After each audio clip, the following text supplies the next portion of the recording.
Well, the American Quarter Horse Association, first off, is an international association, and so we have members all across the globe, and particularly a large membership base in South America and Mexico. And the quarter horse is actually, very much used in the charreria and the charro lifestyle. The horse of preference is the quarter horse 100%.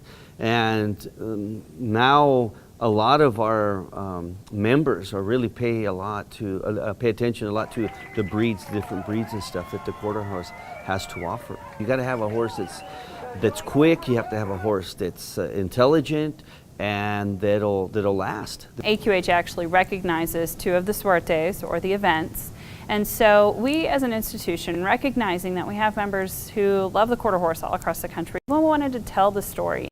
The history of the charreria goes back all the way to the settling of Mexico, and that's when obviously the Spaniards came over and they had settled in different parts of Mexico, and what they would do is they would bring in other haciendas and they would have these equine competitions. The whole culture around a charreria is not just the sport, it's not just competition, it's also about the food, the culture. I mean, think of a very large party that went with this, and so that tradition has very much still carried on to today. It's like soccer or chess or baseball.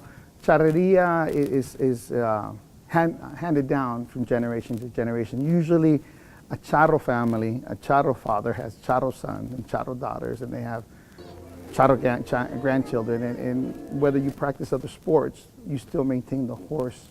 It binds everybody together because it reminds you of your heritage, where you come from. Before the charros, usually in the 70s and early 80s, the youngest charro was about 35 years old. That was a young whippersnapper, and everybody was 45, 50. Now, you're looking 17 to 25. And the energy these kids put into the sport is just amazing. The trick roping is just evolved. In which it used to be one simple spin, these guys are twirling things, something that you've never seen, never imagined in your life you could do with a rope.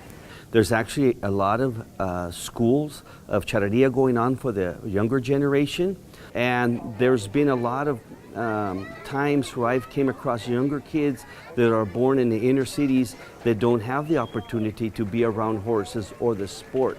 But when it's presented to them, they take off. It's just incredible how fast.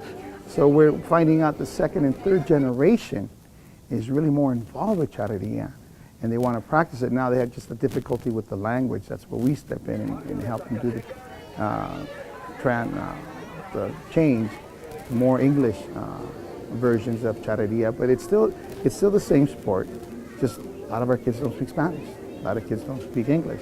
So it's evolving. But to see these kids carrying on is pride for us, because they're keeping the tradition alive.